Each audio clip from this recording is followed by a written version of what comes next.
Magandang tanghali po. Oras na para sa maiinit na balita.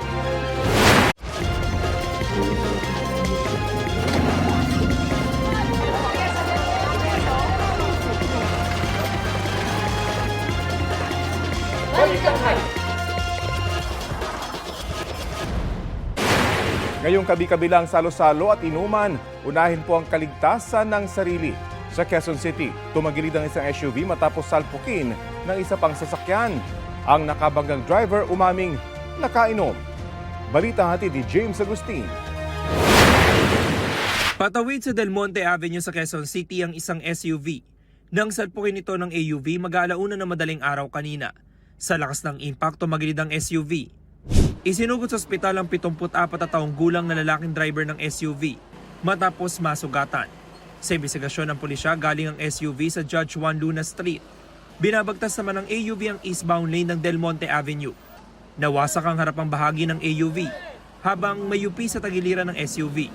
Pinagtulungan ng mga otoridad na maitayo ang tumagilid na sasakyan. Nasaksodiyan na ng QCPD Traffic Sector 1 ang 46 na taong gulang na lalaking driver ng AUV. Aminado siyang bahagyang nakainom. Nagpreno naman ako. Sabi ko, akala ko is considering na yun yung main road is medyo maghihina yung akala ko ako yung smooth flowing. Sabi ko, oh shoot. Sir, kayo po ba yung nakainom? Ha? Nakainom po kayo? Konti lang. Patuloy ang investigasyon ng mga otoridad sa aksidente. James Agustin, nagbabalita para sa GMA Integrated News. Nakataas po ang thunderstorm watch sa Metro Manila. Kasama rin ang mga lalawigan ng Bulacan, Rizal, Laguna at Cavite ayon sa Pag-asa. Posible ang ulan na may pagkulog, pagkidlat hanggang mamayang alas 10 ng gabi.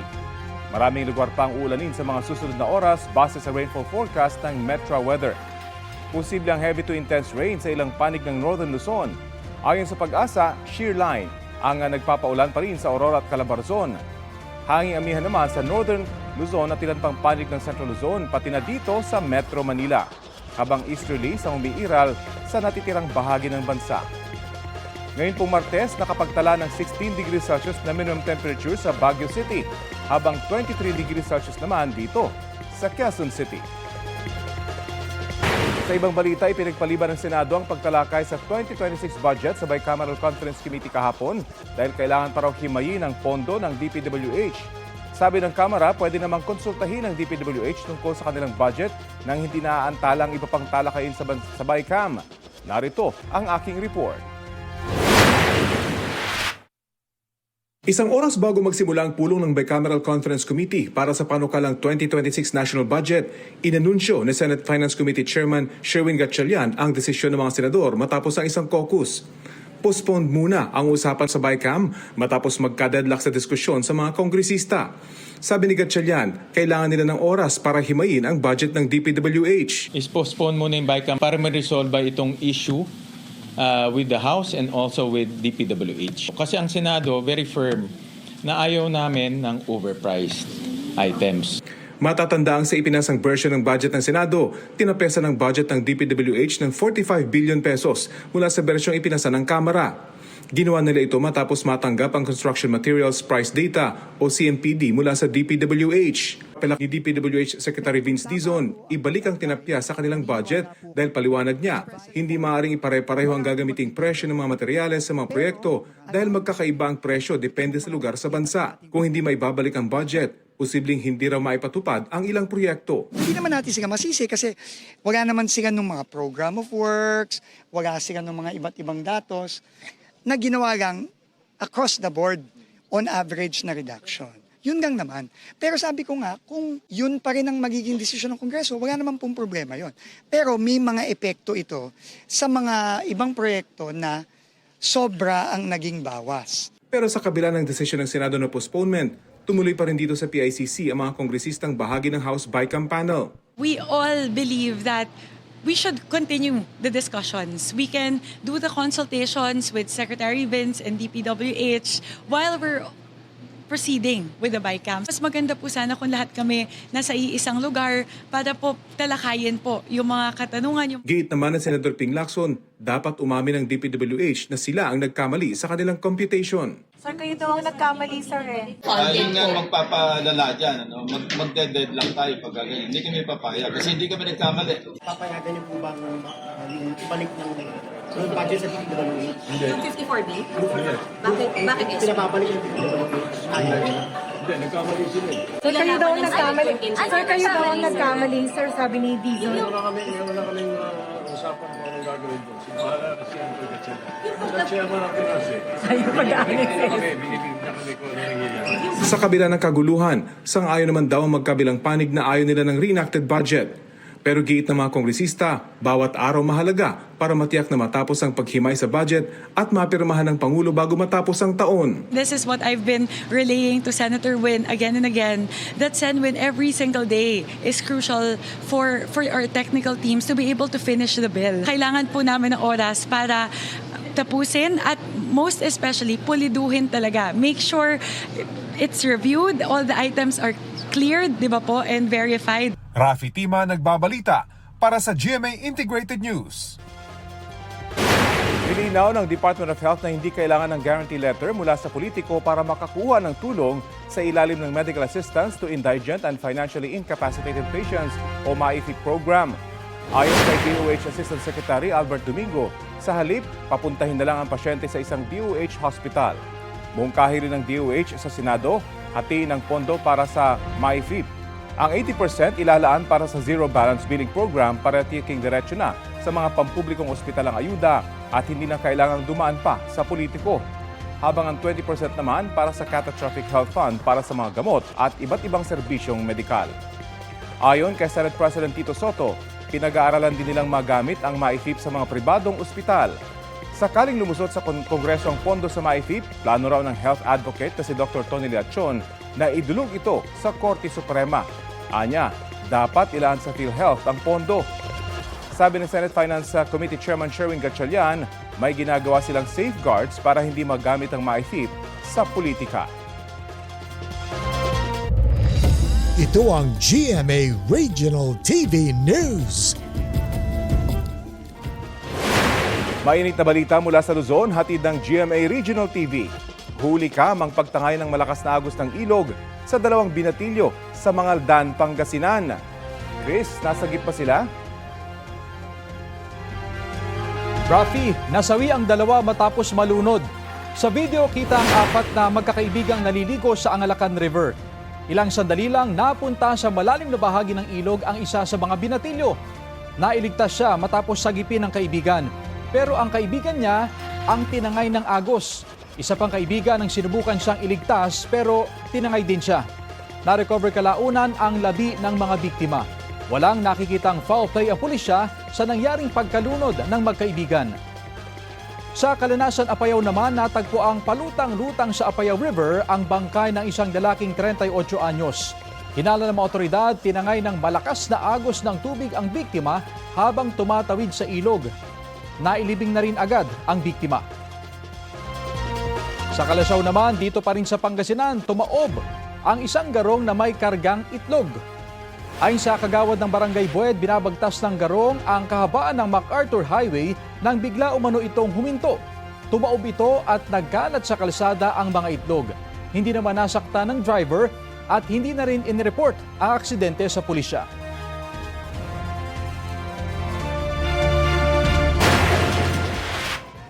Huli kam sa Binangonan, Rizal. Nabangga ng pampasaherong jeep na yan ang isang motorsiklo at sumalpok sa isang MPV. Isang motor pa ang tinamaan ng jeep na tumagilid. Kita na nagmamadaling lumabas sa mga pasahero kabilang ang isang bata mula sa umuusok na jeep. Nasawi ang rider ng unang nabanggang motor. Halos maputol naman ang paa ng ikalawang rider. Sugatan din ang driver ng MPV at isang pasahero ng jeep. Ayon sa investigasyon, nawala ng preno ang jeep. Sasampahan ng reklamong reckless imprudence resulting in homicide, physical injuries at damage to property ang driver na wala pang pahayag. Tinangay ang isang taong gulang na bata sa Quezon City. Ang suspect, kapwa street dweller ng kanyang mga magulang. Naaresto ang suspect kalaunan pero nawawala pa rin ang bata. Balitang hatid ni James Agustin. Sobrang bigat. Sobrang hirap na po ng namin, sir. Ang bigat na sa pakiramdam, sir. Di na namin alam kung nasan yung anak namin. Nakakain ba siya ng maayos? Ilang araw nang walang maayos na tulog at kain si Melvin dahil hindi pa rin nila nahahanap ang 1 taon at 7 buwang gulang niyang anak na babae na si Kiana Jane.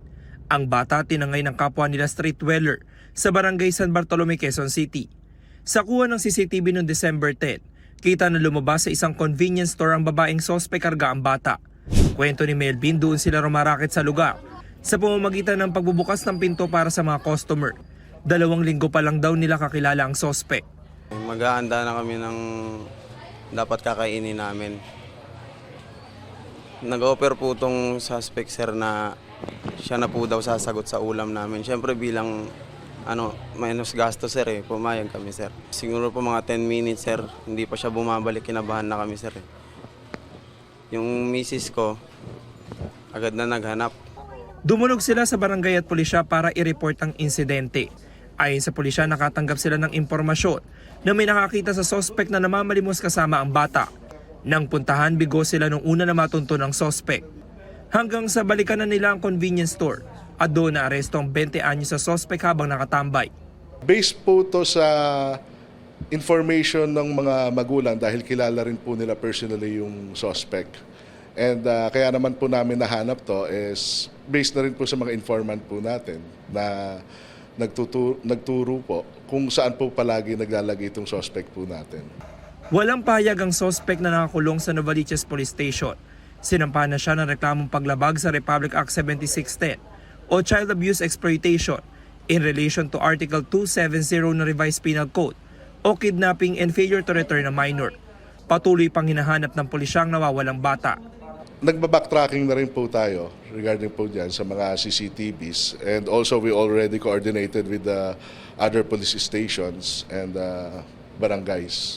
Sa ngayon, tanging dasal, ilang larawan at video ng huling sandaling magkasama sila ng kanyang anak ang pinanghahawakan ni Melvin. Baka po makita nyo yung anak ko. Pagbigay alam nyo naman po kagad sa amin. James Agustin, nagbabalita para sa GMA Integrated News. Sa mga customer ng Manila Water at Maynilad, dagdag singil ang sasalubong sa inyo sa 2026 ayon sa Metropolitan Water Works and Sewerage System. Magkano ba? Sa regular customers ng Manila Water, halos 30 pesos ang dagdag singil kung 10 cubic meters ang konsumo kada buwan. Mahigit 66 pesos kung maabot sa 20 cubic meters at mahigit 135 pesos kung 30 cubic meters. Sa Manila Water Enhanced Lifeline customers, mahigit 4 pesos ang dagdag singil sa mga kumukonsumo ng 10 cubic meters at halos 13 pesos kung nasa 20 cubic meters. Sa Maynilad naman, mahigit 5 piso ang dagdag singil kung regular rate na 10 cubic meters ang konsumo kada buwan. Mahigit 19 pesos ang dagdag sa regular rate kung 20 cubic meters at mahigit 39 pesos kung 30 cubic meters. Sa low-income lifeline consumers ng Maynilad, mahigit piso ang madadagdag sa singil kung 10 cubic meters ang ginagamit na tubig. Nauna nang sinabi ng MWSS na bahagi yan ng ika-4 na tranche ng rate rebasing o inaprobang adjustment sa singil sa tubig base sa capital expenditure o gastos ng mga water concessionaire sa pagsasaayos ng kanilang pasilidad. Nagpapaalala muli ang Philippine National Police sa publiko kaugnay sa mga iligal at ipinagbabawal na paputok. Mahigit 30 ang nasa listahan ng PNP kabilang ang Watusi, Piccolo, 5-Star, Judas Belt, Boga at Goodbye Chismosa. Ayon sa mga otoridad, bawal din ang mga imported na paputok at yung mga may fuse na mas mabilis na nauubos. May limit din ang timbang at size ng mga paputok. Posibleng makulong ng hanggang 1 taon ang sinumang lalabag.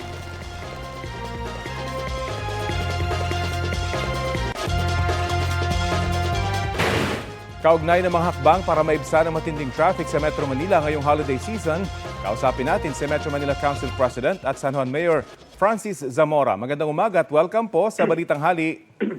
Yes, magandang umaga, Rafi, at maraming salamat po sa pagbitaw sa Balitang Hali. Opo, ano po yung naging basihan nyo sa mungkahing gawin na lang ang mall-wide sale sa January o February ng susunod na taon? Yes, Rafi, nais ko lang linawin po no, na ang ating naging pahayag po ay in line with the call of MMDA. Ang binanggit po ng MMDA po kasi no, na sila nga po ay nakikipag-ugnayan sa ating mga mall owners at hinihikayat nila ang mga ito na huwag magsagawa ng mall-wide sales from Monday to Friday. No? So I just want to clarify po, no? Weekdays po ang iminumungkahi ng MMDA na huwag sana magsagawa ng mall-wide sales ang mga malls.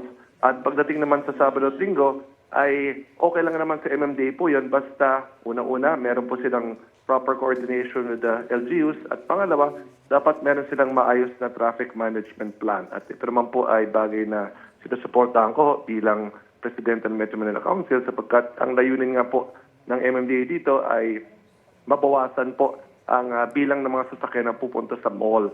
Ngayon nga po, no, normal na araw lamang ay marami nang pupunta sapagkat panahon ng Kapaskuhan. Ang ating mga pamilya, mga magkakaibigan ay nagdiriwang ng Pasko sa mga malls, kumakain, bumibili ng mga regalo. No? So kung sasabayan pa ito ng mall-wide sales during the weekdays ay mas dadami pong sasakyan. Tandaan po natin, from Monday to Friday ay ito yung usual work days po natin.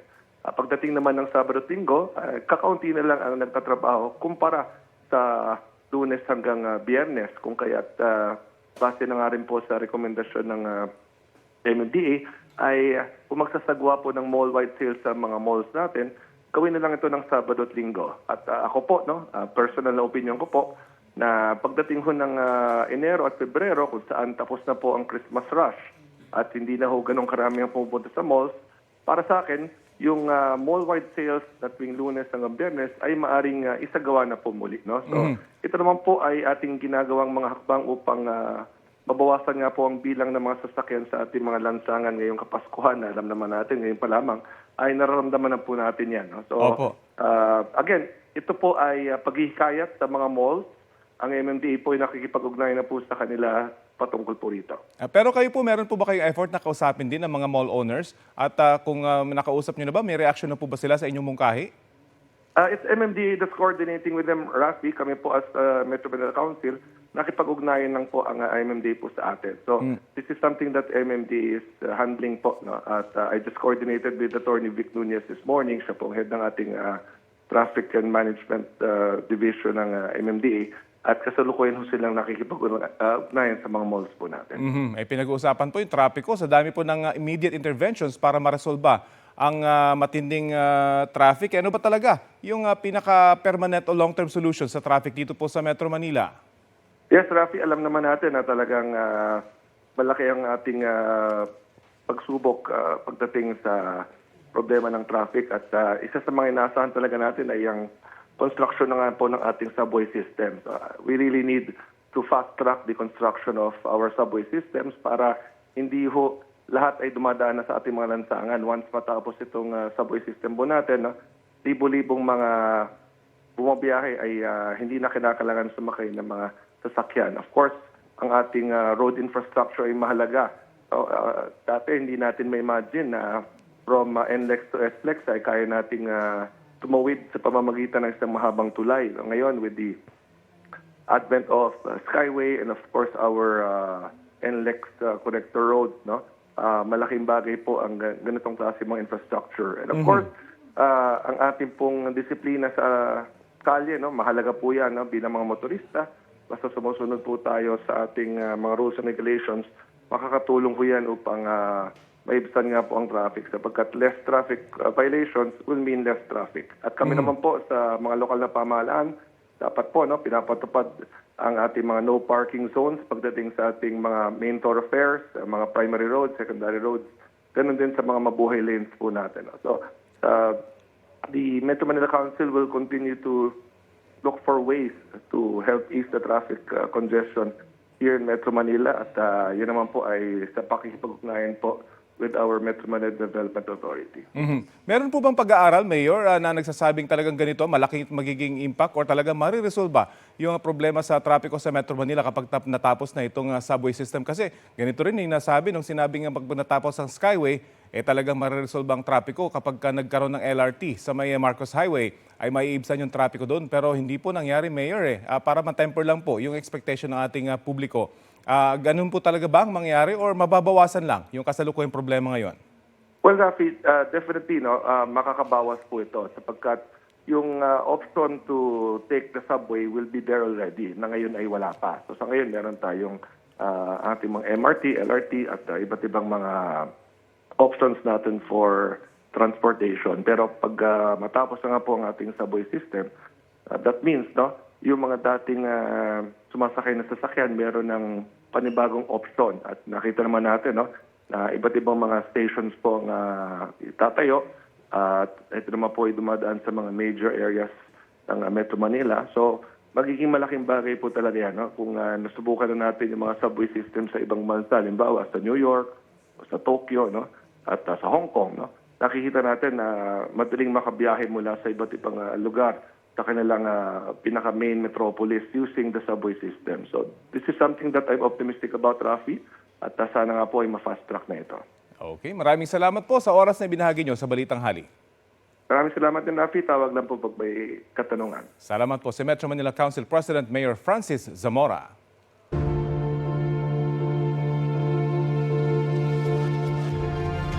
Inanunsyo ng DPWH ang mga kapalit na mga sinibak na opisyal ng DPWH Bulacan 1st District Engineering Office.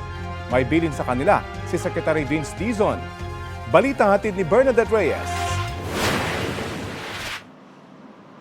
Mahigpit ang bilin ni DPWH Secretary Vince Dizon sa mga engineer na bagong talaga sa DPWH Bulacan 1st District. Huwag kayong gagaya doon sa mga papagitan ninyo. Kasi kung gumaya kayo, kung ano mangyayari sa kanila, yun din ang mangyayari sa inyo. Si Engineer Kenneth Fernando na magsisilbing OIC District Engineer, nag-masters ng Civil Engineering sa Japan at 10 taon nang nagtatrabaho sa DPWH. Si Engineer Paul Lumabas naman na OIC Assistant Engineer, naging OIC ng Planning Division at galing sa Private Public Partnership Service ng DPWH sa Central Office. Papalitan nila sina dating District Engineer Henry Alcantara at dating Assistant District Engineer Bryce Hernandez na nahaharap sa patong-patong na mga reklamo kaugnay sa anomalya sa flood control project sa Bulacan. Pinulong ni Dizon ang mga bagong talagang engineer sa lamesang ginamit umano ni Alcantara at Hernandez para sa paghahati-hati ng milyon-milyong pisong kickback. Kasama nila ang OIC Regional Director na si Assistant Secretary Romel Tello, retiradong 2-star General ng Philippine Army. Ayon sa DPWH, matinding vetting ang ginawa para matiyak na wala silang kaugnayan kina Alcantara at Hernandez.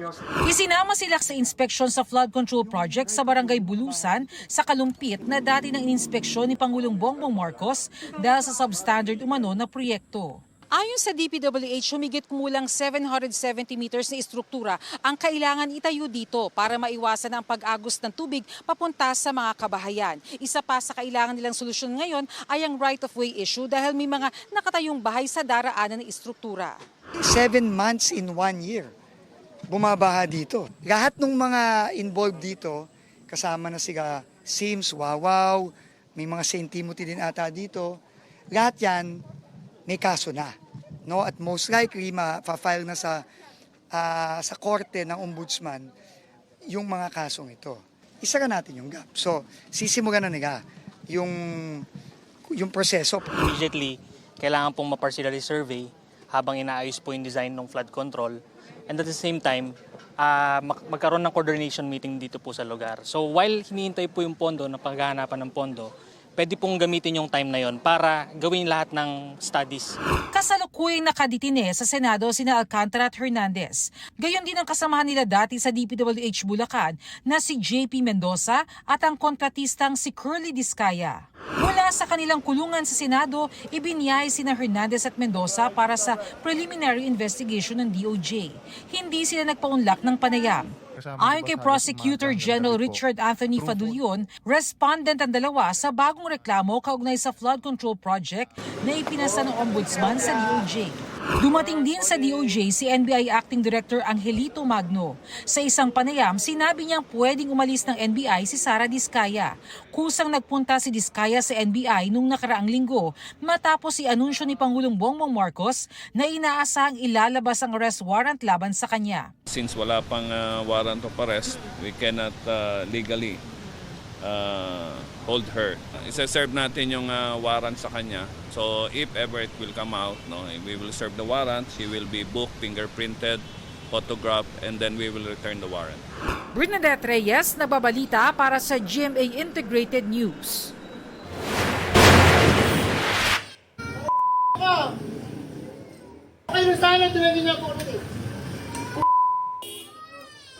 Pinagmumura at sinapok sa ulo ng lalaking yan ang kargador na si Christine Villamor sa Antipolo, Rizal.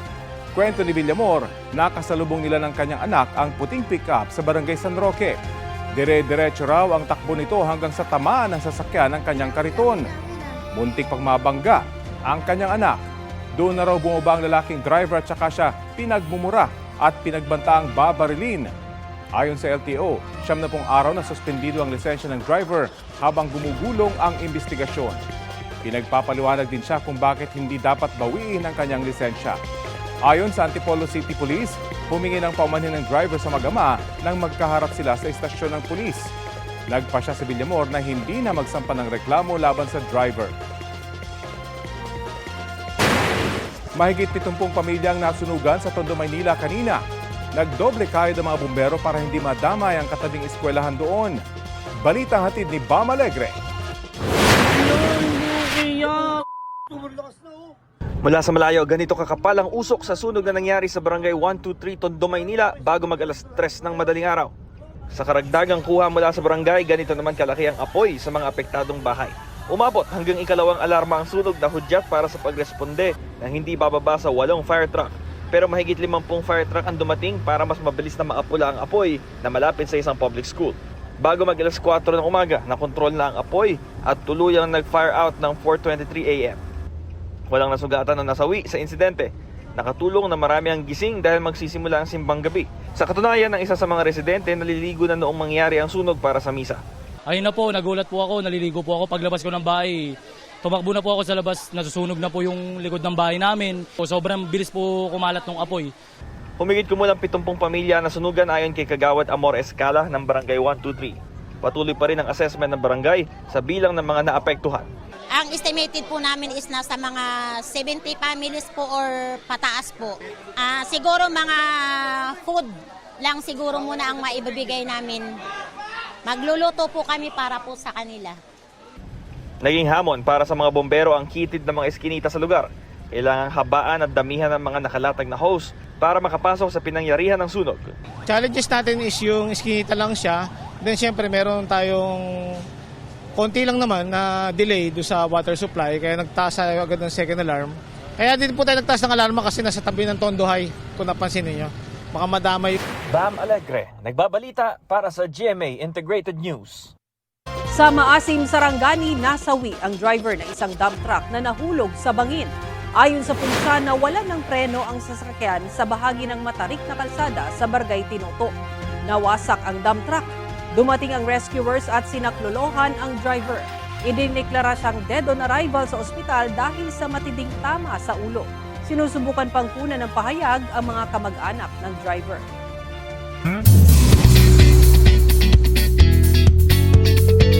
Happy Tuesday mga mare at pare! Looking forward na sa kani-kanilang December events ng ilang kapuso at sparkle stars na bida sa MMFF film entry na Shake, Rattle and Roll, Evil Origins.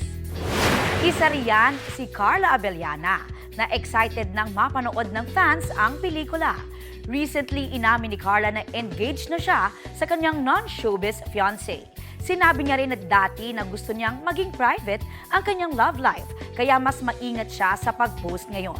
Makakasama ni Carla sa film si ex-PBB housemate Ashley Ortega na thankful naman sa blessings na natatanggap niya ngayong taon. Abala na rin siya sa taping ng pagbibidahang kapuso series na Apoy sa Dugo.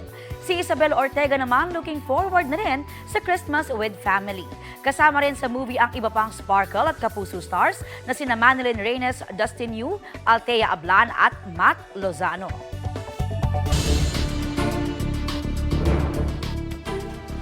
Mainit na balita, humingi ng paumanhin si Public Works Secretary Vince Dizon kaugnay sa anyay kulang na datos na isinumiti ng kanyang kagawaran sa Senate Finance Committee.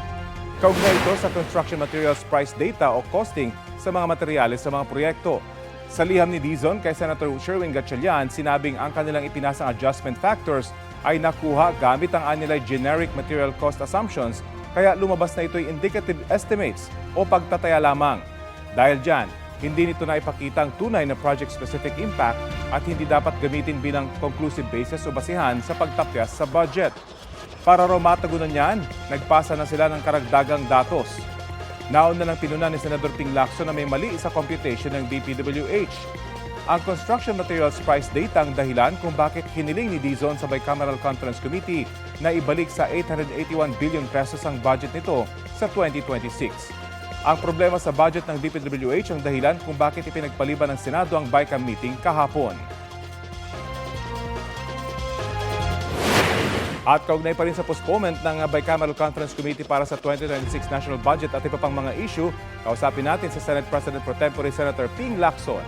Magandang umaga at welcome po sa Balitang Hali. Magandang umaga at magandang umaga rin sa ating lahat. Opo, komento niyo po sa paghingi ng paumanhin ni Secretary Vince Dizon sa Senado kaugnay sa budget ng kanyang tanggapan. Well, in all his humility, maganda yung merong communication na ganyan kasi talagang alam namin na ang pagkakamali hindi nanggaling sa Senado. So, resolve na yung issue, pag-uusapan na lang yung mga numero, ilan ba yung i-restore at ano yung justification. At yung aming nilagay na safeguards, yung bawal yung pamumulitika, walang guarantee letters at lahat. Sa MAIP yun. Doon sa Farm to Market, sa DPWH, ganun din. Dapat talaga malinaw, may grid coordinates at lahat.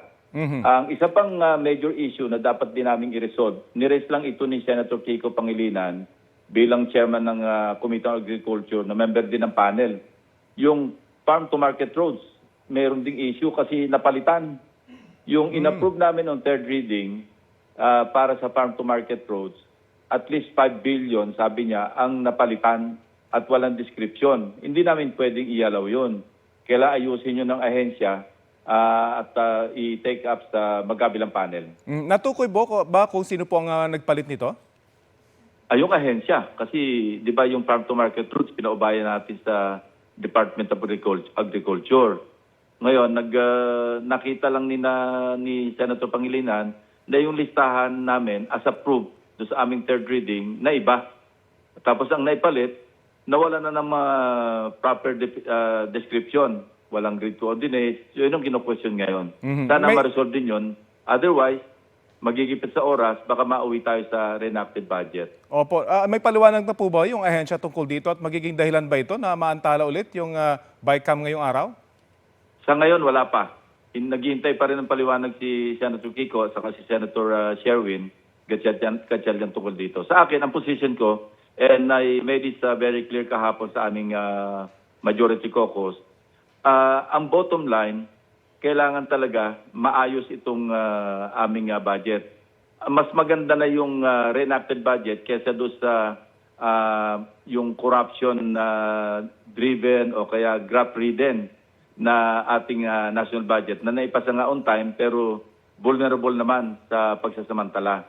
So kung mag-reenact tayo, maski buong buwan ng Enero o at the most, maski buong first quarter, mas gugustuhin pa namin yon. And I think my colleagues share the same sentiment. May posibilidad ho ba na mag-reenact ng budget para sa susunod na taon? Kapag kinapos sa oras, kasi kung hindi kaya ipaliwanag at hindi makorek ng DA, yung kanilang pinalitan na at least 5 billion pesos worth of farm to market roads, baka gahulin sa oras. Yung sa DPWH, nearing resolution yon. Pag-uusapan na lamang doon yung pag-justify kung nararapat ba na yung 45 billion or most of it i-restore. Kasi yun ang aming napagkasunduan doon sa aming third reading. At kailangan walang bagong items na papasok. Otherwise, ma-open yung floodgates, doon na naman sa insertion na hindi namin papayagan din. Bukod po sa farm to market roads, meron pa kayang iba pang items na posibleng makaantala ulit kapag ka na-discover, Senator? Yung maitip, yun, kailangan ayusin din. Nagbabalangkas kami ng special provision. Ako nga, meron akong amendment do sa kinraft na special provision ni Senator Gatchalian. Dadagdagan ko yung safeguards, na kailangan na talagang unang-una, nagkasundo-sundo na kami. Walang guarantee letter na papasok. Ipaubayan natin. Kailan masubsum ito doon sa Universal Healthcare Program in compliance doon sa Universal Healthcare Act. Yung PhilHealth, ipaubayan rin sa kanila. At kailangan, maski yung mga... Ang aming usapan kasi kahapon, bigyan ng priority yung mga nakalista na sa 4Ps, yung naka-enroll. Kasi yun, vetted na yun eh. Kung sino-sino pa yung ating pinagbibigyan para malibre sa ospital. Samantalang yung 4Ps, guaranteed na talaga mga indigent yun, nangangailangan ng tulong para mag-zero billing. Pakiusap po ng mga kongresista kahapon kung may mga ganito pa pong discussion daw. Dapat talakayan na lang ito sa BICAM at huwag nang ipagpaliban. Ano pong reaction niyo roon, Senator? Ganon ang mangyayari. Magre-resume sila, I think, today. At kung hanggang kailan nila matapos. At ang kailangan maiwasan din yung nagsususpend tapos nag-huddle. So hindi na yung transparent. Ang maganda talaga, maski mag-suspend, at least yung pinag-usapan nila behind the camera or cameras, i-divulge din nila. Ito yung napag-usapan namin during suspension, pero ginagawa namin on record at naka-live stream yung aming pinag-usapan kanina para mas maliwanag. Kasi ito rin isang puna ng mga kababayan natin eh. Oo nga, live stream, pero pag nag-suspend, hindi naman naririnig na yung pag-uusapan. Ano ba yung pag-uusapan nila? Yun na nga po, kapag nakasuspend, so ang recommendation po ay huwag nang mag-suspend as much as possible at pag-usapan in open lahat ng kailangang i-discuss sa BICAM. Pwede mag-suspend, hindi may iwasan yun eh. Kasi pagka masyadong contentious, alam mo, may tendency pagka nasa harap ng camera, medyo humahaba yung diskusyon. Samantalang pwedeng i-resolve yan behind the camera, so to speak, or hindi sa harap ng camera para maiwasan yung... Hindi rin natin maiwasan, mayroong mga grandstanding din eh. Pero kapag nag-suspend at yung napag-usapan during suspension sa huddle, i-divulge nila pag nag-resume na yung session ng bicameral conference. Okay. Overall po, satisfied na po ba kayo sa mga safeguards para sa 2026 budget? Ako, at the end of the day, natutuwa ako dahil I'm no longer in my lonesome and lonely crusade under the 20th Congress at saka under the leadership of Senate President Soto. Kasi yung mga nakaraang Kongreso, ang feeling ko talaga nag-iisa ako doon sa pagre-reforma ng national budget. Pero ngayon, naiba yung landscape at nagpapasalamat ako. Ang laki ng utang na loob ko rin kay Senator Sherwin at saka yung mga kasama namin sa 20th Congress, at least sa Senado, talagang pinaglalaban nila na ma-reforma natin itong national budget. It's about time kasi ito na yung opportune time eh. Wala na ibang panahon na kung saan namulat yung mga kababayan natin, naglabas ng galit at lahat. Wag na natin palampasin yon. Opportunity na ito, wag na nating i-miss o i-lose yung opportunity na ito. Yung posibilidad po ng reenacted budget, ang sabi kasi ni Senator Sherwin Gatchalian kahapon, target para nilang matapos yung BICAM meeting by Wednesday. At kung hindi naman, ay kahit daw weekend ulit, magtatrabaho ulit sila para by December 22 ay maratify na ng dalawang kapulungan itong budget. Yun din ang kanyang sentimento. Maliwanag yun kahapon. Kaya lang, nalulungkot siya dahil may mga bagong issues na lumabas. For resolution na yung sa DPWH, mariresolve na rin namin yung sa MAIPIP. Tapos yung sa farm to market roads na lang ang naiwanan na hindi pa nakaklarify. Okay. Ngayon, kung maklarify nila yon at makorek nila na lahat may grid coordinates at saka identified ng ahensya. Kasi kung hindi alam na ahensya, tinatanong ni na Senator Kiko yung ahensya, mukhang hindi nila alam. So saan galing yung mga bagong items? Kalokohan na naman yan. Okay. Parang umiiwas sa flood control, meron na namang ibang na-circumvent na naman, iba namang items o ibang proyekto naman yung pwedeng pagkakitaan. Okay, well, abangan po natin yung tugon dito ng ahensya. Maraming salamat po sa oras na binagi niyo po sa Balitang Hali. Maraming salamat. Si Senator Ping Lacson. Inirereklamo ng mga residente ng sitio Kalingak sa Barangay Bungyaw sa Buanga City ang umuusok na bahagi ng lupa sa kanilang lugar. may masangsang na amoy ang usok. Mahigit 30 pamilya na raw ang apektado niyan. Ayon sa ilang residente, nagdudulot ito ng sakit ng ulo at pagsusuka. Mahigit 1 linggo na ang usok mula sa lupa. Sa inisyal na pagsusuri ng DENR Environmental Management Bureau, nakita ng sulfur ang lupang pinanggagalingan ng usok. Pinayuhan ang mga residente na magsuot ng face mask at iwasang kumuha ng tubig sa ilog na posibleng kontaminado na. Nakipag-ugnayan na ang barangay official sa lokal na pamahalaan, Mines and Geosciences Bureau at sa FIVOS. Dinagsa ng mga Katoliko ang pagsisimula ng simbang gabi o Misa de Gallo sa ilang simbahan. Gaya sa Quiapo Church sa Maynila, napuno na ang loob ng simbahan kaya napilitan ng ibang Katoliko na sa labas ng simbahan makinig ng misa. Sa Cebu Metropolitan Cathedral, hindi pinapasok sa compound ang mga sasakyan dahil sa inasahang dagsa ng mga magsisimba. Isinagawa rin ng ilang pamilya ang tradisyon na tinatawag na bangaw o pagparada papuntang simbahan ng Three Wise Men. Marami rin ang dumalo sa misa sa Pilgrim Center ng Basilica del Santo Niño. Dagsa rin ang mga nagsimba sa San Pedro Cathedral sa Davao City. Tinatayang nasa 2,000 ang dumalo.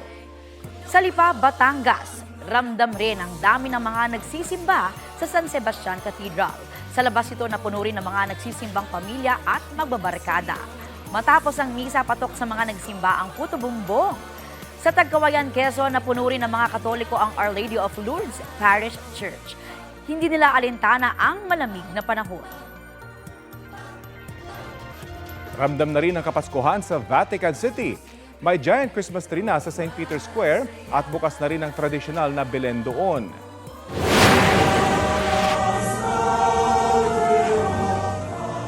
Kinamanghaan ng tradisyonal na Belen ay dinisenyo ng isang diocese sa Southern Italy. Ang higanting Christmas tree naman may sukat na 25 meters at mula sa Northern Italy. Instant Christmas feels ang dala niyan sa mga turista at debotong naroroon. Masisilayan sa gitna ng parke ang mga nasabing Christmas display hanggang sa January 11.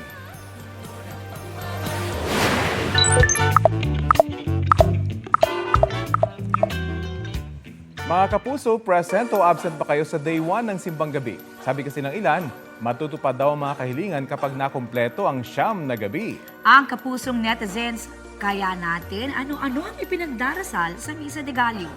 Ang isa sa mga nangungunang comments ay good health, gaya ni na Annalyn Diniega at Shuni Perez. Ganyan din ang manifestation ni Mommy Renee, pero ang health, samahan raw ng wealth. Oy, gusto ko yan. Oo nga, si Ann Sherry Quinto naman, prayers daw ang kaligtasan ng mister na si Julius sa araw-araw na biyahe. May halong mystery naman ang sabi ni Jean Bolaquinya na to be selected. Good luck kung ano man yan. Mga kapuso, makisali rin sa aming online talakayan sa iba't ibang issue. Kung may nais din kayong maibalita sa inyong lugar, mag-PM na sa Facebook page ng Balitang Hali at Newscoop. Ito ang GMA Regional TV News. Patay ang isang rider ng motorsiklo matapos niyang makasalpukan ang isang bus sa Zamboanga City. Base sa investigasyon, binabaybay ng 2 sasakyan ang magkabilang linya ng National Highway sa Barangay Mercedes nang magkasalubong at magbanggaan. Nadala pa sa ospital ang biktima pero idiniklarang dead on arrival. Inaalam pa ng pulisya kung nakainom ang biktima. Sinusubukan pang kunan ng pahayag ang driver ng bus na nasa kustudiya ng pulisya. Mas mapapabilis at mapapaganda ang biyahe ng mga pasahero sa NAIA Terminal 3. Binuksan na kasi ang mga upgrade sa facilities. May ulat on the spot si Chino Gaston. Chino? Yes, Rafi, pinasinayaan ng Pangulo ang pagbubukas ng mga upgrade sa facilities ng NAIA Terminal 3. Kasama si First Lady Liza Marcos, ipinakita ni new NAIA Infra Corporation President Ramon S. ang bagong Tambayan Filipino Food Hall, Mezzanine Food Hall, ang Dignitaries Lounge at ang Electronic Immigration Gate. Nakausap ng Pangulo ang mga bagong dating na OFWs na gumamit ng e-gates at nagpahayag ng kanilang pagkatuwa sa mabilis na immigration process. Sa kanyang tulumpati, sinabi ng Pangulo na 20 seconds na lang ang magiging processing time ng arriving passengers gamit ang mga sinasabing e-gate. Mapapabilis at mapapaganaan niya ang experience ng pagdating ng mga passengers sa paliparan na importante dahil ito ang usually ang first experience at yung last experience ng mga turista sa Pilipinas. Hindi lamang ito usaping infrastructure ayon sa Pangulo, kundi malasakit na rin para sa mga bibisita sa bansa at mga Pilipino na parating at paalis ng kanilang bayan. Kung maayos anya ang sistema, natural lang na efficiency follows at ang kasunod nito ang pagtaas naman ng public trust sa gobyerno. Sukli rin daw ang better services ng airport sa sakripisyo ng mga OFW at mga balikbayan.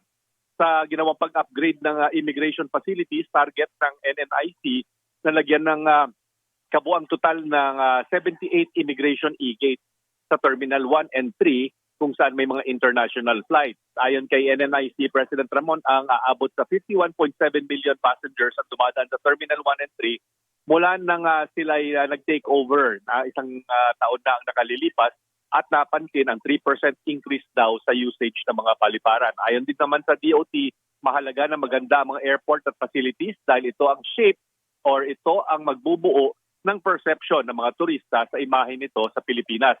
Isa't kalahating milyong turista daw ang naitala noong nakarang taon na dumaan sa ating mga paliparan. Ukol naman sa balikbayan boxes na naipit sa customs, matagal na itong issue, inanunsyo ng Pangulo na simula ngayong araw, simulan na ng Bureau of Customs ang pag-release at distribute ng tinatayang 130,000 na mga naipit na balikbayan boxes sa Bureau of Customs. Ito mga balikbayan box na deemed abandoned ng BOC dahil hindi nabayaran ng lokal na distributor at service providers ang pagpaparelease nito sa customs. At yan ang latest mula rito sa NAIA Terminal 3. Balik sa inyo, Rafi. Maraming salamat, Chino Gaston. Mainit na balita, iniimbestigahan ng Philippine National Police ang ulat na nanggaling sa Pilipinas sa mga suspect sa mass shooting sa Bondi Beach sa Australia. Ayon sa PNP, nakikipag-ugnayan na sila sa Bureau of Immigration para sa investigasyon. Batay sa ulat ng Reuters, sinabi ng Australian Police na nagpunta sa Pilipinas sa mga suspect at iniimbestigahan pa ang pakay ng biyahe nila rito. Nakita ng Australian Police sa sasakyan ng mga suspect ang dalawang homemade na Islamic State flags. Ayon sa Reuters, mag-ama ang dalawang suspect na kumitil sa buhay ng 15 tao. Nasawi ang ama sa engkwentro habang critical naman sa ospital ang anak. May meet and greet with fans ang PBB Celebrity Collab Edition 4th Big Placers AZ Martinez at River Joseph o Asver. Warm welcome ang sinalubong ng fans sa Asver sa kanilang meet-up kahapon. Green ang motif ng venue na signature color ng Team Asver. Nakatanggap naman sina AZ at River ng gifts at heartwarming messages. Happy and thankful naman ang Asver sa overwhelming support. Kaya naman, game silang nag-duet at nakipag-group picture with fans. Abangan din ang Asver sa upcoming TV series na Secrets of Hotel 88 na collaboration project ng GMA at ABS-CBN.